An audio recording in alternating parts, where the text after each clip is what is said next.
Claridges, in the heart of London's Mayfair, is a 5-star luxury hotel favoured by royalty and celebrities.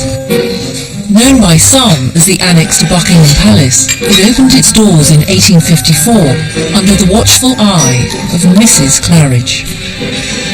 Since then, there's always been a Claridge's way of doing things. Certain things are just done in a certain way. Like when you serve a table, it has to be done a certain way.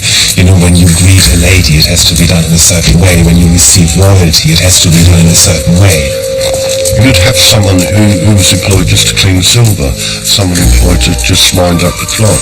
For the first time in its long history, the hotel has allowed cameras inside, and we've spent a year filming upstairs and downstairs with guests and staff, many of whom have been here for decades. I was shoved in very early. It was like Moses being left there on the basket, on the step. And I've been standing there ever since. All institutions have to adapt to changing times, and the hotel is undergoing its biggest facelift in 40 years. The guest was arriving at 3 and they just cut a hole out of the ceiling at 2. The hotel has to balance an attachment to its past with the demands of the modern traveller. The staff race against the clock in their quest for perfection, for which guests are willing to shell out between £300 and £7,000 a night. It's sitting on the toilet. You can actually see the ends of those valves.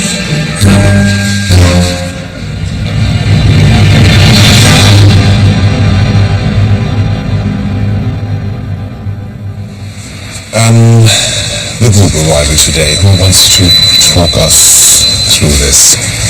Yeah? Very good. We have the Emperor and Empress of Japan arriving at approximately 4 o'clock today. We have 38 rooms in total checking in today, and we're only actually waiting for 8 of them to check out, so we have access to the majority of them at this stage. Now, tell us who we've got coming to stay today. Today is the Emperor from Japan. He arrives here between 3:30 to 4 o'clock. We have their Imperial Majesties, the Emperor and Empress of Japan, who will be arriving today. They stayed with us back in 2007 as well. Preparations for the arrival of the Imperial Party involve 60 staff across 3 days. I'm thinking of the edges. I'm thinking of the corners. Yes. The corners do not look because edges are ugly. Just a few bits of etiquette and protocol for anyone who is in the arrival. It's to bow from the waist once they enter your presence. We need to do the cars.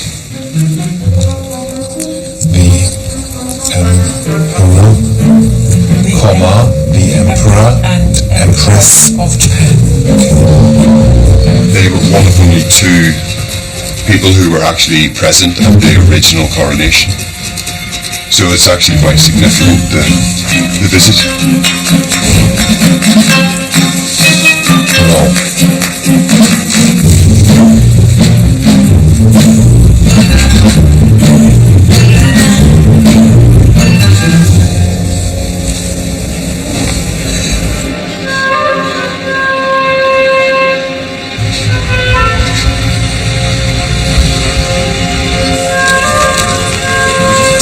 Stop. Sterling Fruit Martin's room. Specific menu So the idea was that we obviously meet him outside of the main door, it's obviously both of them, and then I walk them in, and right now the plan is to use the lift, okay? And if they come out of the lift, I would suggest that we stand on top of the staircase, but if they don't use the lift, that we maybe line up here on the stairs. Because how many people do we always have? 1, 2, 3, 4, 5, 6, 7, 8, 9, 10, 11, 12, 13, 14. So if they take the lift, we are too many people. Can we do 1 per step, or is it too close? But then you can't bow. Then we need to half the group. Do we want to do it boy, girl, or... Should be height. Okay. So if Oliver, then a little gap Martin, Sandy, Carl. The plan has to be very, very straightforward. Yeah, let's hope he uses the staircase. If he doesn't, the first 8 people company instead. I've always wanted to be a general manager. It was always my aim to head up a meaningful hotel in a great city. So at that time, of course, I didn't know that this would be Claridges in London. Okay. You know you need to bow out of here, no? Your hands are here and you keep a straight upper body and you just bow a little bit like this. Yeah. Do you quite like moments like this? They're very special. I think, you know, like everything in life, you have to appreciate the little moments. These are, you know, the exceptional situations, and it will be the first time for me to greet the Emperor and the Empress of Japan. Everything has been prepared with military precision. But with moments to go, there's an unexpected glitch. A flag comes loose. What time is he due? So we just had another change time, so it's 3:55. And it was? 3:45. And before that it was? 4:10. We may get back to 4:10.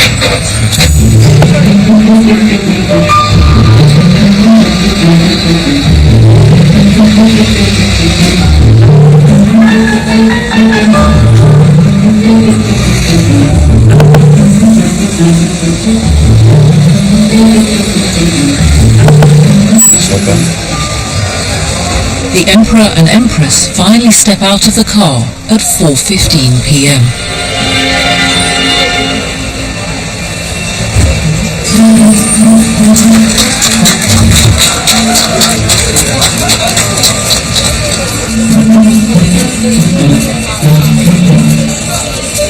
Let's go inside.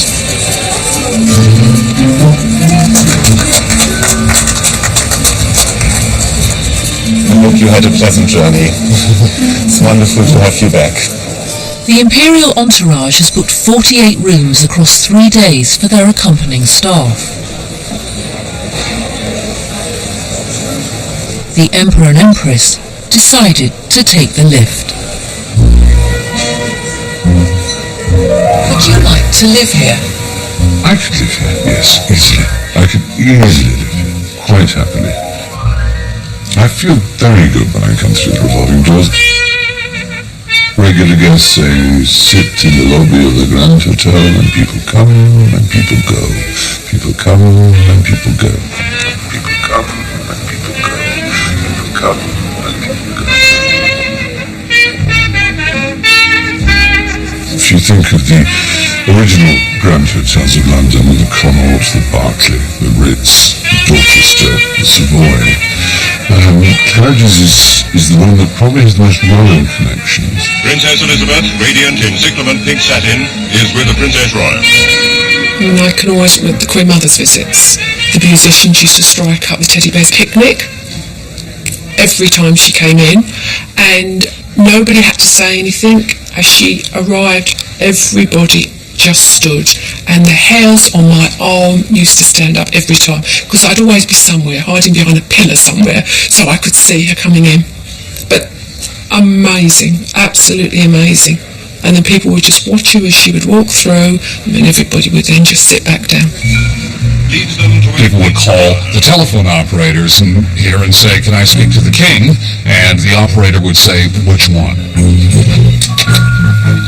Good afternoon, this is Timothy. Can I have the concierge? Yes, let me connect you with the concierge. Thank you, sir. What do you think of Claridges now you know it well? It's a grand old lady. I don't know if I can I say that? Can I genderize Claridges? Yeah, I think Claridges is a grand old lady who's got a nice funky side too.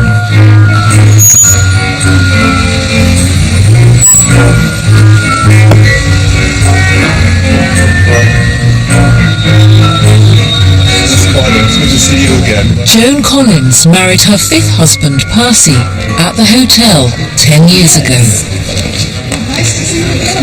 You haven't changed a bit. I look for total luxury. If you're going to be in a place where you're going to be waited on hand and foot, and if you're paying a lot of money, which one does, I think that one should be catered to. I think that one should have everything given to you the way that you would really like to have it in your home. A bit more? Yes. That's fine, thank you.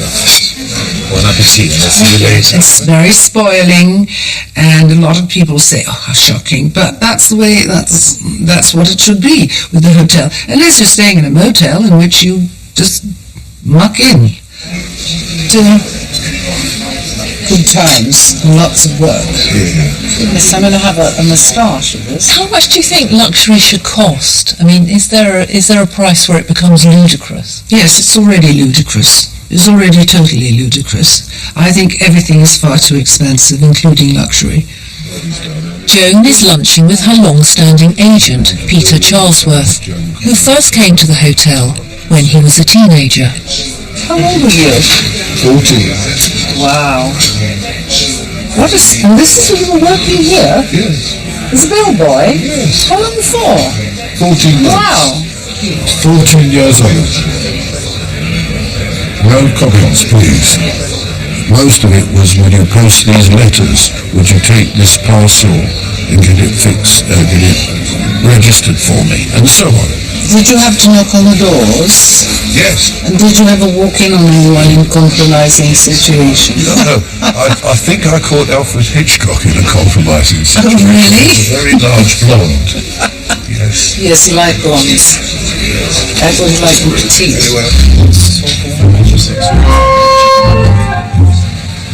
Good afternoon. Claridges, how may I help you? There's a feeling of history here.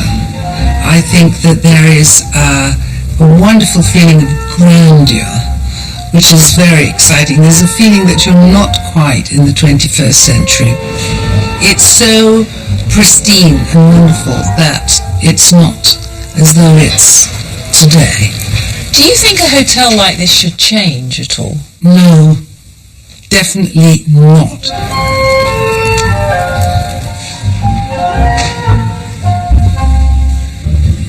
Good afternoon, how are you? How nice to see you again. It's a week of royal arrivals. It's a great place. Thank you very much. How are you? Good afternoon, thank you so much. His Royal Highness, Alexander, Crown Prince of Yugoslavia, returns once or twice a year. Here we are. So here we are. Entrance to your 212. suite. 212, exactly. That's After amazing. you, please. Looks good. The prince's connection to the hotel began at birth.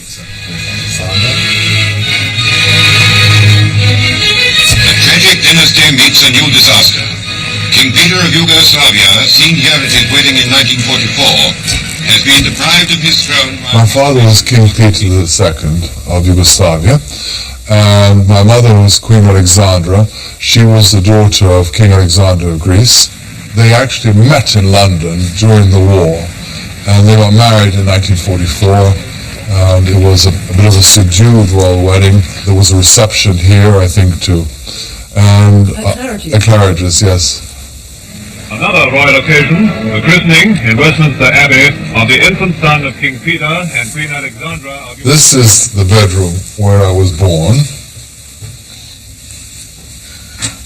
I'm not too sure which side of the bed, but it all happened in this very nice room. I don't think this room has changed too much, I'm certain, but it looks really good. It's a nice room. So Winston Churchill, of course, was the Prime Minister. He very kindly allowed the Home Office then to cede this suite as Yugoslav territory for the time of my birth.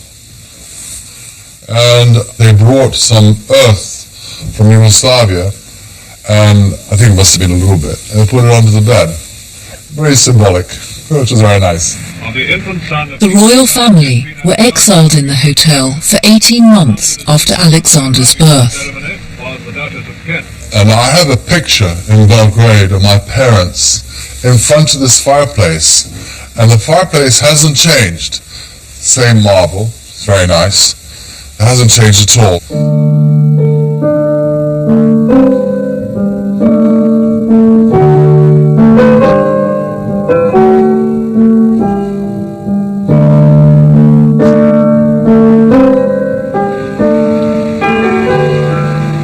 My parents sadly never went back. My father was very homesick. He lived not only here in the United Kingdom, but he lived in France, in Switzerland, in Italy, in America. And I think this is really what killed him. It was the sadness that you could not go home. Oh, thank you very much. Thank you. Claridges is a home away from home. When we come here, my wife and I and the boys, they say, welcome home, which is really nice. It's a good feeling to come home.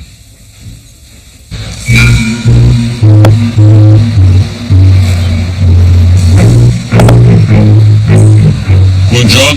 Morning, Mr. Martin. How you going, Lawrence? How are you, sir? Winning? Yeah. Good. Thank you. Not every regular visitor has such an illustrious past. Hello, my friend. Morning, sweetheart. Morning, Martin. How you going? Morning, Simon. Now 85, Jerry Parker grew up in the East End, knowing the craze, and later became a successful bookie. Good morning, my lovely. How are you? Decaf for me, sweetheart. Thanks. Nice and hot. So how long have you been coming to Claridges to have your breakfast? My wife Shirley had a business in Hampstead Fashion, and in 1971 she opened a shop here in Brook Street, number 31, just down the road from here. That's when I started coming to Claridges, about 40 years ago. You've been coming for breakfast every day for 40 years? More or less. Ah. Why? Well, excuse me. First of all,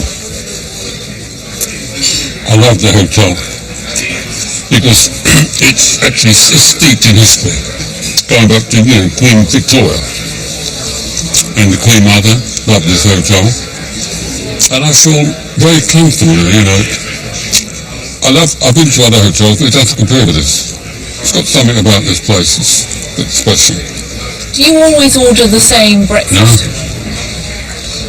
Yesterday I had the fruit plate, which is lovely, pineapple and papaya, lovely. The day before that, muesli, and then sometimes toast and banana, which I enjoy. Comes from the East End of London, a bit of banana on that as your dinner. It's lovely.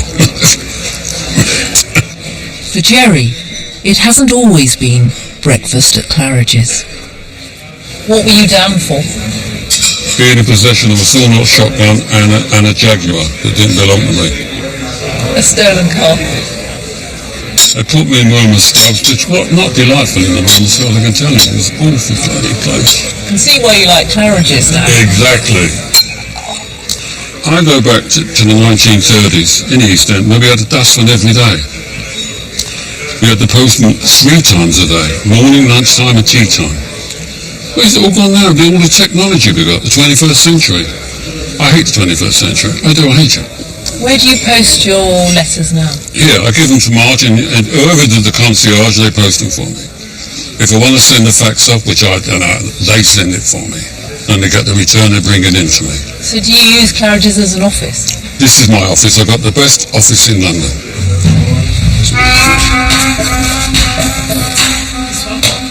21st century technology might not be for everyone, but the management has to be bang up to date with the latest gadgets. Sort of cherry wood one on the left, I think it's quite nice. It's a nice colour. Something apparently as innocuous as a new alarm clock requires a committee of 4 to pore over it in minute detail. How often do you change the alarm clocks?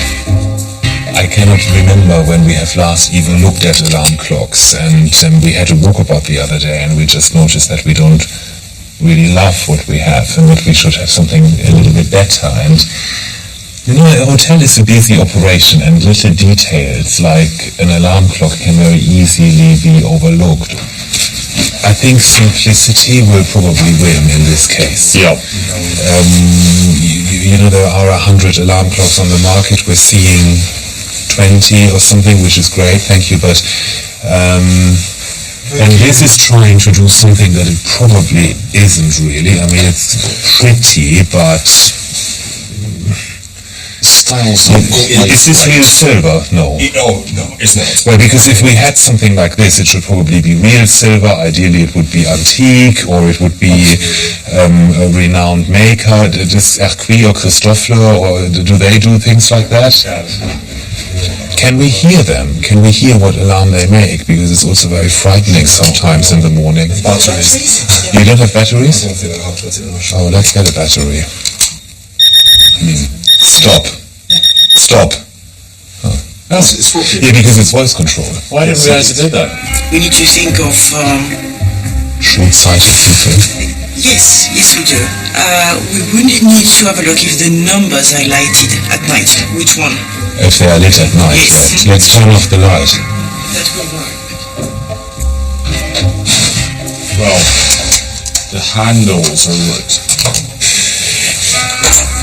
Yeah, let's put the light on again.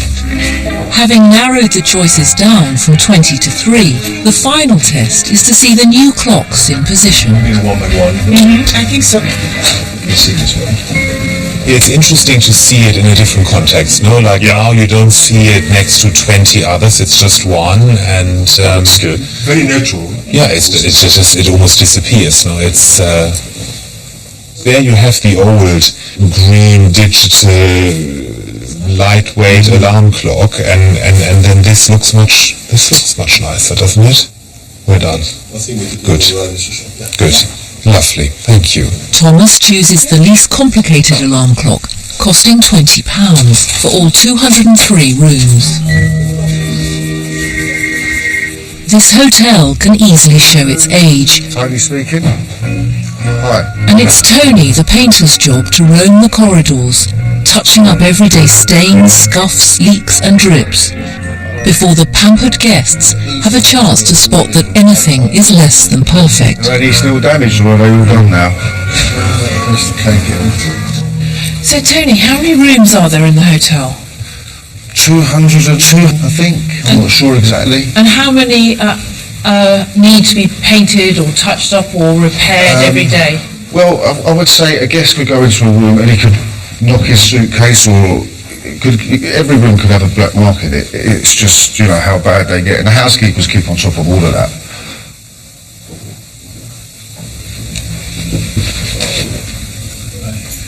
How did that happen? We're not sure exactly how it happened, but what we were looking at this morning was that the ceiling probably is ready to come down at some point. It's not going to fall down, but we would be better off to take it down and patch it. But what Jim will do today is he'll just reinforce it and then paint the bed so we can get it back this evening. Because someone's staying here tonight? I think so, yeah, and then we'll put it in the book that it needs to be chopped out, basically, which is a big job to get a can go and take the ceiling down. Tony's younger brother Jim is also his deputy. Another one ticked up, cracked up for the painting department, getting everyone out of trouble. Is that the bottom line, that you have to, you know, it's for the room to be sold? Yeah, pretty much. If the room needs to be sold, then we do everything we can to get the room ship shape and Bristol fashion ready. Do you think it's funny that the guests don't know what goes on? Yeah, I mean, sometimes the guests might turn up to their room and we could have been in there 20 minutes before them, like this. And then, before they know it, it was all spanking new again, and they come in and think, oh, that's lovely. Hello. How's it going? Yeah, you winning? Are you winning? Yeah, I think so. Hello. Hello. What do people say to you when you say you work at Claridges? What do they think? I don't tell Claridges is that like? many people. Oh, why not? I don't know, I don't talk about it. It's work, isn't it? And I don't suppose half the people I know even know what I was talking about. I'll just tell people we're in a hotel. Like I went to the hospital yesterday, doctor asked me what else, just in a hotel. Feel a bit flash if you start throwing Claridges around, don't you, to certain people, so I just keep it modest. I've just noticed that we've got some water damage in the new room. Water everywhere. It is, yeah. It is. It finds its way down, don't it? Feeds my family, this water damage. I don't know what it is about luxury hotels, but people seem to tend to leave the baths running for some reason or other. And there was a leak here and the plaster was loose, so we had to do various inspections into the ceiling. There's been a hotel on this site for over 200 years. It's creaking under the weight of history, and as a listed building, requires expert care and attention. It's currently undergoing the biggest restoration in 40 years. £6 million is to be spent restoring the facade alone. Each brick is handcrafted exactly as it was in the 19th century.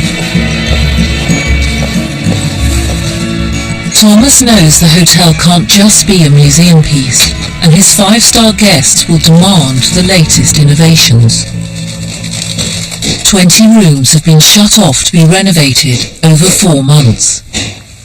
And it's all work that needs to be carried out without disrupting the paying guests.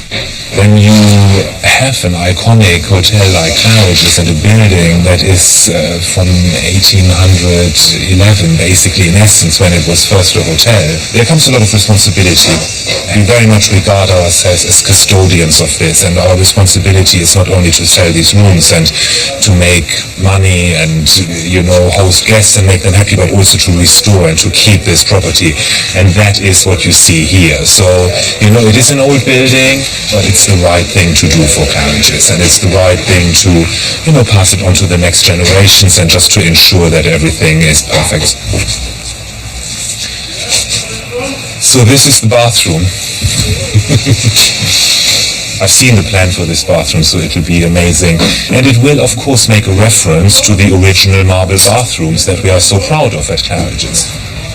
How much does a project like this cost? I mean, how much do you have to build this into your business plan? Yeah, you're looking at the money. You're probably looking just under £200,000 per room.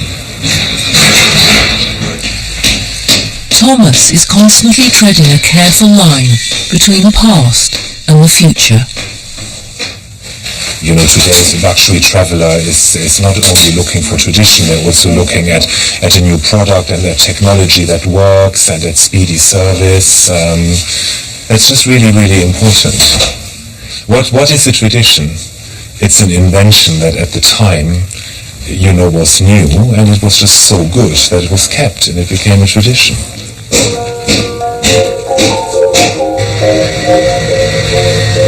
The renovation extends to the roof, where there are plans to add another 2 floors. More rooms bring more business. This is my house. Cooking house. Mind the steps, mind the gantry. You haven't got heels on, have you? No one's got heels on, okay? It's currently a world of water tanks, air conditioning vents, and waste pipes. How old are those chimneys? Original. Some of the things that are still in Claridges that haven't been removed, for instance these ledges which were originally designed for the chimney sweep to sweep from. So this is basically as it was. All this lead work in these dormers are original. Nothing's been done to them in 100 or so years. Mark, do you ever think about the people who built this building? Oh, definitely. I mean, obviously they're all dead now, but they've left their mark on London, haven't they? Down the steps, there's all different levels. London!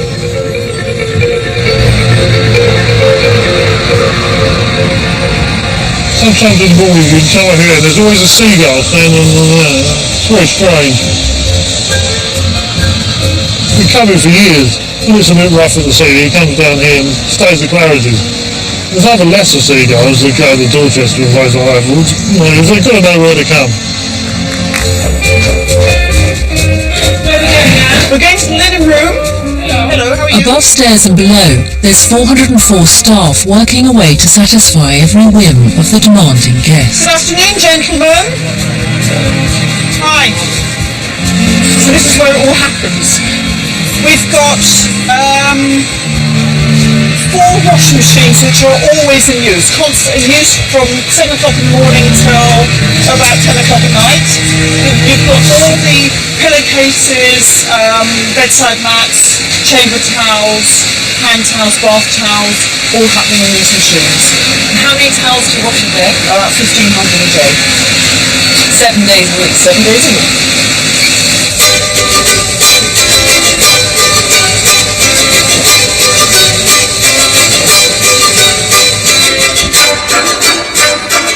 In the end, anybody will tell you who's experienced any time in these sorts of places that it's not actually the architecture or the interior decoration or anything like that.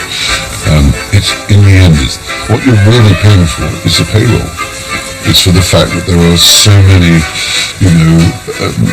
men in striped trousers and swallowtail coats and chambermaids and things like this, all of whom are, exquisitely well trained. Altogether now it comes to, I think, about 36 years. A long, long time. I never ever thought I'd be here that long. I first joined Claridges in October 1980. I never knew what a hotel was. My life studies at Claridges began June the 10th, 1977. I think in November it's 25 years. Sad, but true. It is 25 years this year. 28 years on October 15. I start 1983. I've been here for 23 years. That means I love the job. It's a home. It's a family. It's a family thing. It's always been that way. Long-standing members of staff become part of the character of the hotel, but they all need to start somewhere. Luca is 21 years old, and it's his first job in London. He has just been appointed as a trainee waiter. Are you nervous? A bit. I think it's normal. And what does Claridges mean to you? For me, it means like perfection. I can type many things. I can learn many things. Good morning, Luca. Good morning. My name's Dean. How are you today? I'm really well, and you? Very good, thank you. Welcome back to Claridges. Would you like to follow me? Yes. Dean, the deputy restaurant manager, will enforce the hotel's exacting way of doing things.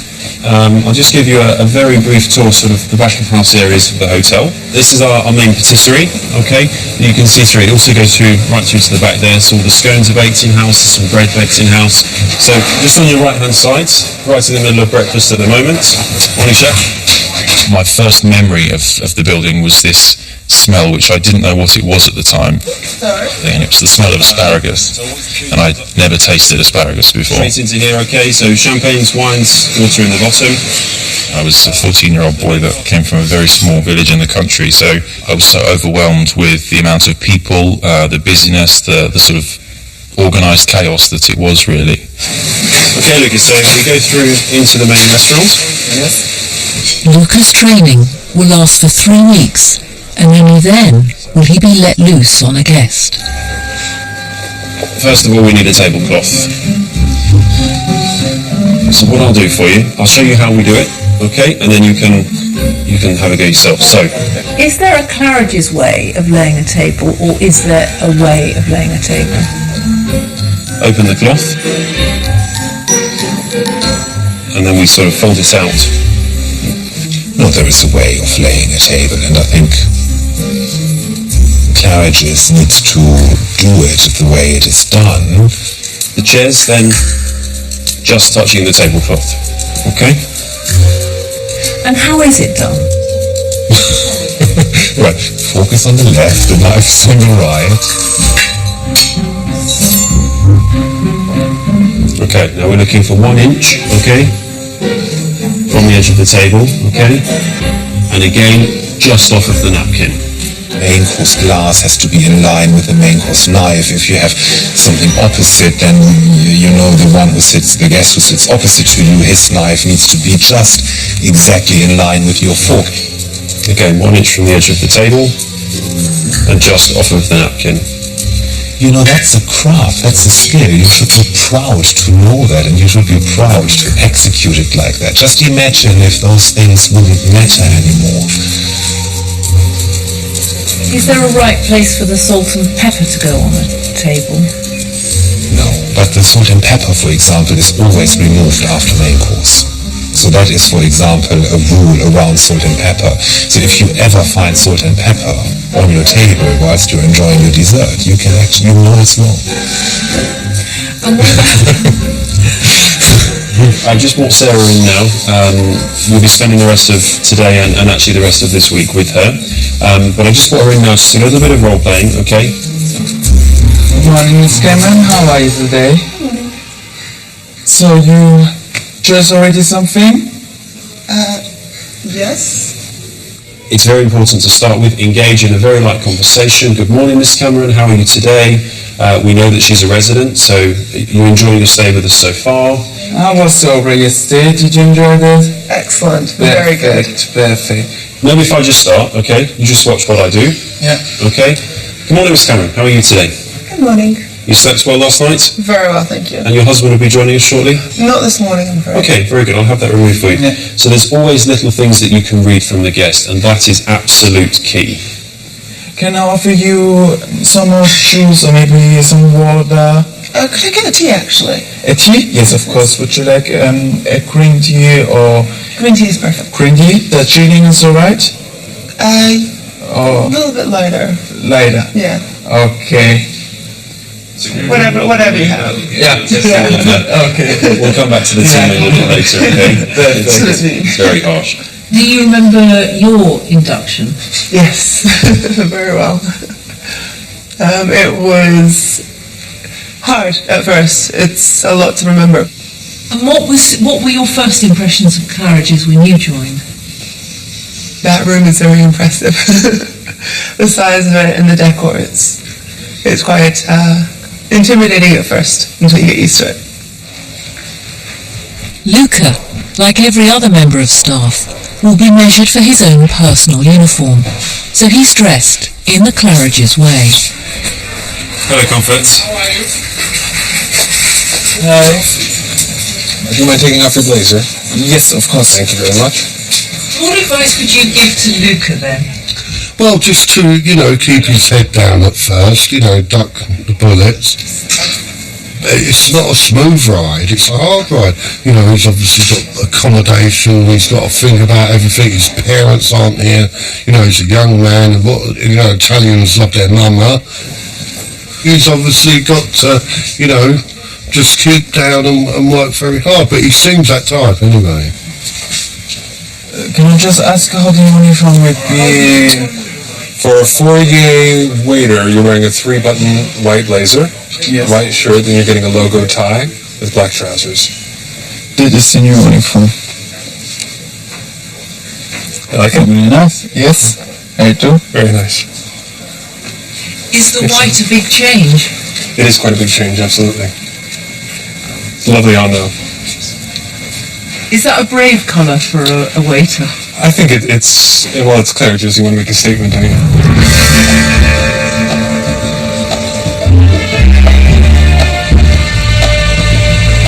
Roman, what does it feel like when you put your uniform on? I like it, actually. I love the uniform. I think it's good style, you can see that yourself. Roman is from Poland. He heads a team of 6 doormen and works outdoors in all weathers. The pavement is his stage. I've got heavy, thick-soled shoes on. They're keeping me totally dry. I don't feel that wet, actually. Have a lovely evening. Have a good evening. Good evening, sir. Have a lovely evening. Good night. Have a lovely evening. Good night. Everybody has a different way of calling a taxi. Some hotels whistle. I don't like whistling. 2. Cab! And they can hear me. Come on! It's a hectic night. I wouldn't change the job for anything, seriously. What do you like about it? Just meeting people, in general, looking after people, and gives the pleasure you get from taking care of people when they're happy. I think the official name is linkman. Linkman between the outside and the hotel itself.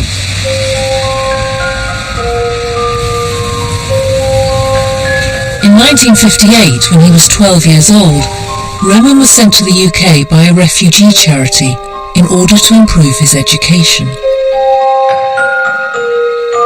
My mum was a refugee, basically, in the Second World War. And that makes me a bit sad as well, I think. I remember all of that. Yeah. It's a bit difficult to talk about that, but yeah. And I've seen a lot of, if you like, unhappiness. When we arrived, and the first dinner we had there was 5 of us came to Pastorzi from the continent. And they brought us over and we went to eat. The tables were set and they had knives and forks on the tables. This is really quite incredible. And I started laughing. I'll never forget this. I was like, how on earth can these English are strange people, because how can you eat soup with forks? You see, because where we came from, it was always soup. You know, that's what we used to eat. And do you have a family? I have one son, yeah. So you're talking about my mum who's always sick, a little bit upset. Yeah, he's at university, Oxford. He's got into Oxford, yeah. Which is brilliant. I'm so happy about that. Over the moon. Extremely proud of him. I get emotional again about it. It's terrible, I'm so emotional. But I love my son to bits, and I'm working on, because I'm having to pay for him. I hope he appreciates it one day. And how old as is he he grows now? up, he's 20. And you are? Alex, I'm 66 in June. How are you? Many, many years. How long have you been here? No, I was just saying 36 years. How long have you been coming here? Even more than that. Yeah. What kind of person works here for a long time? Hard-working. There's a lot of people at home and on the door, you know, they're a part of it. Roman's like the face of Claridges now. You know, you go upstairs, it's Michael Lynch and he knows everybody, you know, and down on this floor it's me. I know the majority of people in the front. Hold on, what room number are you? 211, we sent it up. Have you ever thought of leaving? Many times. And why haven't you? Well, you know, because you obviously, you know, it's a fun place, it's exciting. You always meet someone different, you know, and they're all nice to you, and then, you know, you don't have a grumpy day. You know, it's been raining for the last month, but, you know, you just have to carry on. Come on!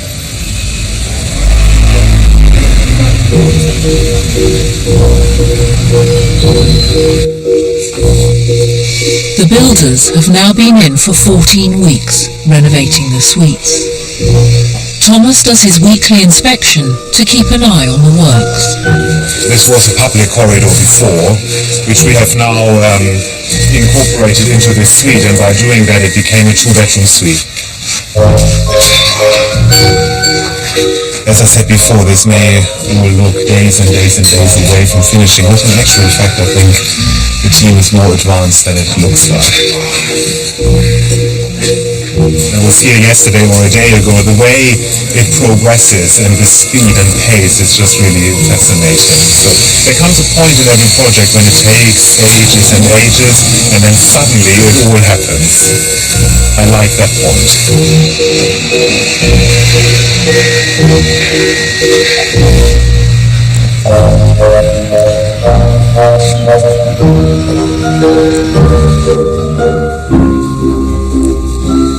And do you know how much this will be charged out at now? I think maybe £4,500 per night.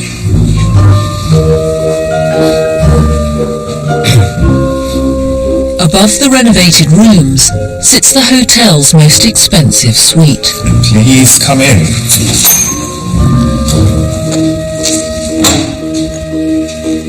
Immediately you have a feeling of entering a special place. You don't just walk into a bedroom and there's a bed and a bedside table and a minibar.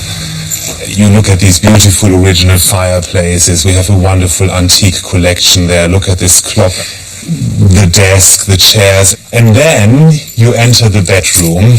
And you know, I just think that 4-poster beds are, yeah, they're just so wonderfully romantic. When you lie in bed, you look at heaven. The Davis penthouse used to have permanent guests living here, and you can still savour its old school glamour for the night by paying the price of a small family car. Yeah, it's £6,900 per night. You know, £6,900, I totally appreciate. It's an awful lot of money to stay for a night. But then again, in the 5-star luxury market, there are prices that we know. I mean, we know exactly, and that's the same for all other hotels. It's a certain size of suite that costs a certain amount of money per night, and that's, so to speak, the going rate. I think it's very special to be in a pinnacle suite of a Grand Hotel. It's a special place.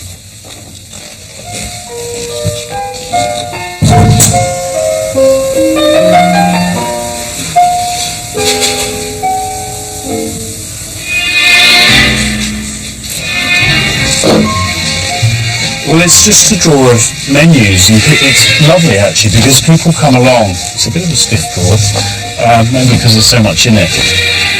Herbert, £2.20. Solomon, £2.60. Didn't even buy one for that now. No, I don't think.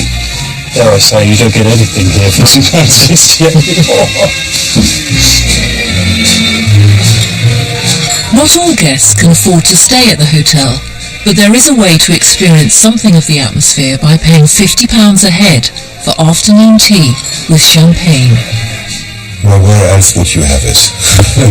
So I think it's almost the way you say it, you know, let's go for tea at Claridges, afternoon tea at Claridges. Dress code, elegant, smart, casual, no sportswear or baseball caps. Do you like afternoon tea? Are you proud of it in the hotel? Yes, I am. I think it's very skillful. You need to take everything very seriously. You know, it's the skill of sandwich making. It's not just a sandwich, you know, it's about the bread and how it's sliced and how thick or how thin it is. You know, we're not serving the same sandwiches all the time. The bread needs to have the right texture, the right temperature, it can't be too soft but needs to be soft, and so on. So people book a long time in advance, so traditionally you would maybe try to get a table 2-3 months in advance. We're going to Claridges, which is really for my 70th birthday, and I'm really excited because, you know, my dad worked there.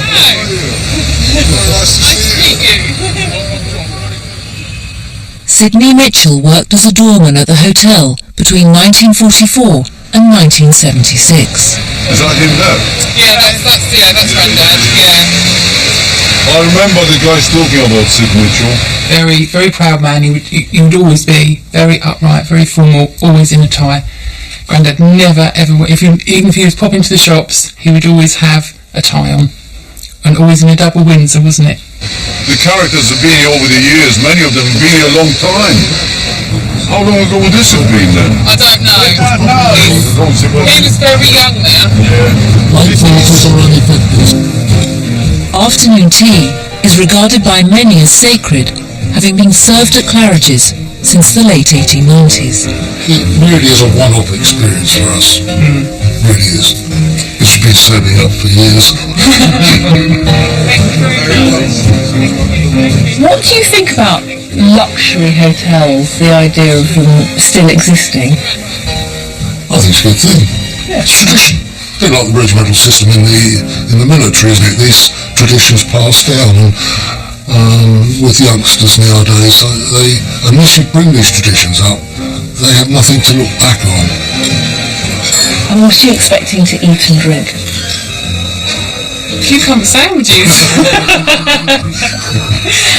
Tea and scones.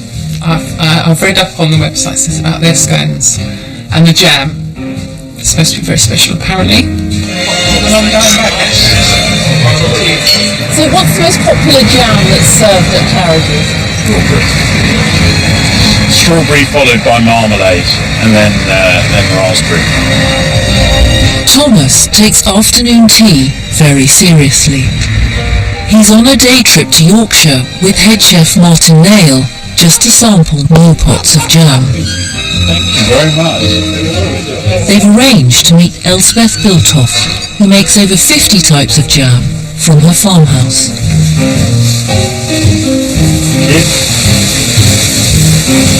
My father was always a little bit,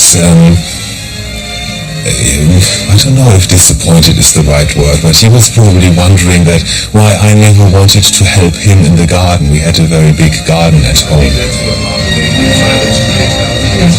You know, he enjoyed doing the garden, but I much more enjoyed being in the kitchen with my mother. So watching her cooking or preparing, I would much rather peel potatoes than mow the lawn, to be honest.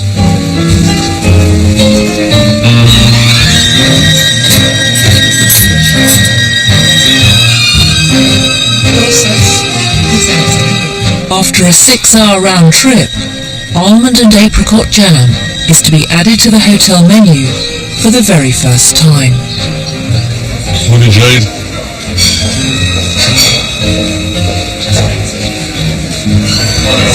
Morning, Glenn. Okay. Thank you. Good. Thank you very much. Can you look at your breakfast table and tell me what you like about what you see here? Tablecloths. Napkin. I go to a place, they serve those paper things. I throw them on the floor. In fact, in my car, I got a Claridges bag with a napkin in it. When I go into one of the places I haven't got that, I use this. I can't use those paper things, I hate them. Have you ever stayed here? No. You've never stayed? No. When people come from LA or something, I always put them in here. But I've actually never stayed here. Would you like to? Yeah, I said to Shirley one night, but she said they don't do twin beds. I said, well, they'll probably do for me. Because our home is twin beds, 2 bathrooms, 2 television rooms. It's an ideal marriage. Ideal. Where are we going now, Anne? We're going to have a look at the 4th floor rooms that we're going to put on today. And what do you expect to find on the 4th floor? A building site at the moment, but by the end of the evening it will be transformed. The last 2 of the renovated suites are reaching the final stages of completion. There's real pressure to sign them off, as guests are arriving in a couple of days.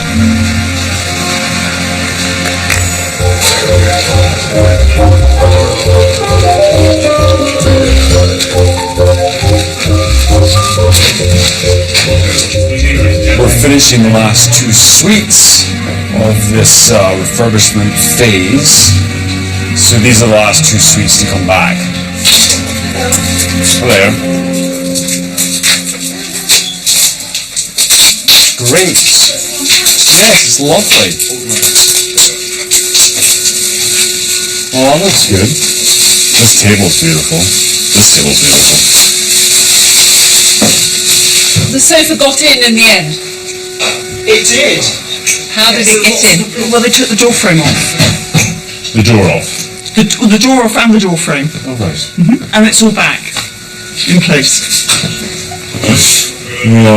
Are you all used to a bit of madness in I think this? every day has a little bit of madness. That's what makes it exciting. we all have a bit of madness in our lives every day.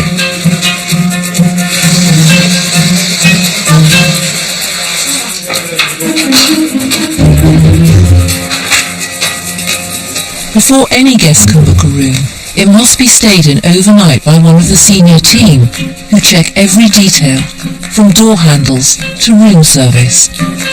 They call it snagging. So we're going to head up to first floor, one of the Art Deco suites. So this room's already been snagged twice this week. So I'm going to do some final snagging, see what's still left to do.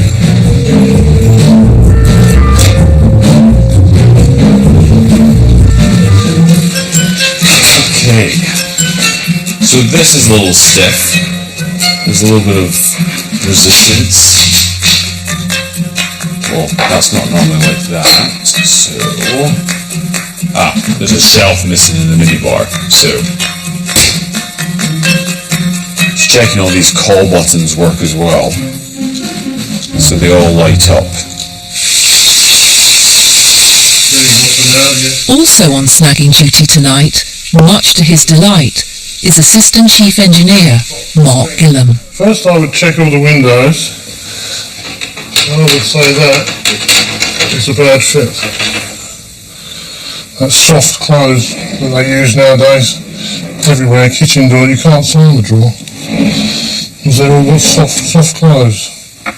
Do you enjoy snagging, Mark? Well, I'd rather I find the fault rather than the guest. So you've got to sit on the chairs. Sounds really ridiculous, but yes. When you're sitting on a chair, I can see cables underneath that cupboard which would look unsightly, which you couldn't see from standing around. Now this has got the wrong plug on it. Do you enjoy staying the night? Oh yeah. Obviously this evening I'll probably have a bath. In the morning I'll probably have a shower. So we'll sort of test all of that, make sure the pressure's good, make sure the temperature's good. Now that's an unusual loo that you've got there. Yes, it is. Yes. So this is a Toto toilet. It's kind of a high-tech toilet. Lovely Japanese toilets we've got now. There we go. Let's get I'm sitting on that. Oh, warm. It's warm. And it's buzzing. It's felt the pressure of someone sitting on it, so it's warming itself up and it's preparing itself for whatever it does. Don't ask me what it does. I've looked at this. It's interesting because it's a crack. There's a light crack, yeah.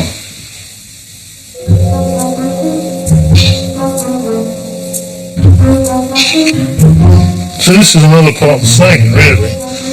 Can you read in bed comfortably? Personally, that's a bit hard. So yes, the end of a hard day, checking the rooms. Most people are on trains at this point in time. What am I doing? Waiting for room service.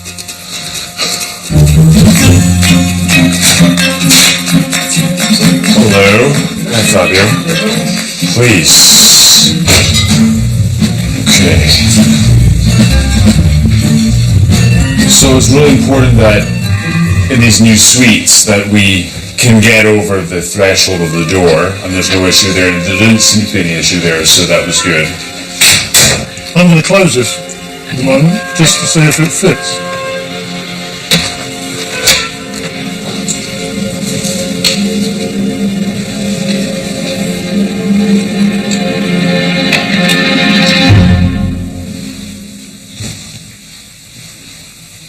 Lights. That's good. That works that light, and then the master light should turn everything off.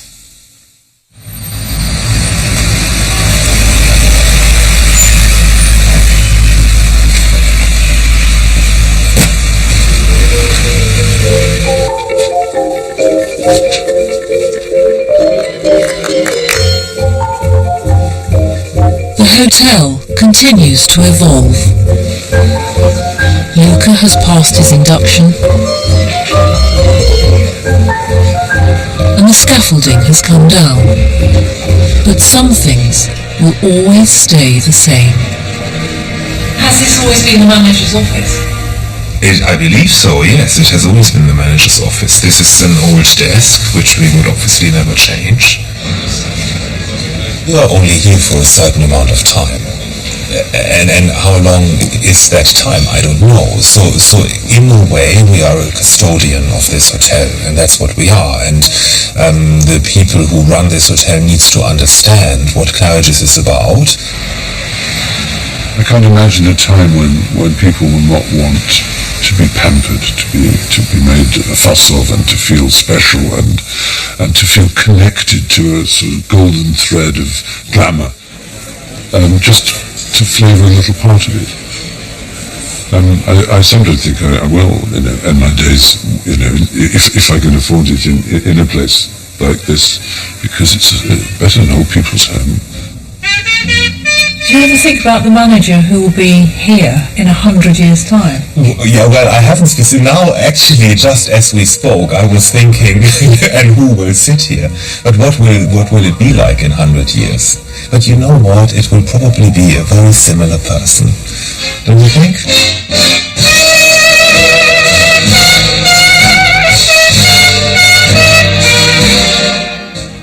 Our look behind the scenes at Westminster Abbey continues here on BBC HD at 9 on Friday with part 2 of the new series.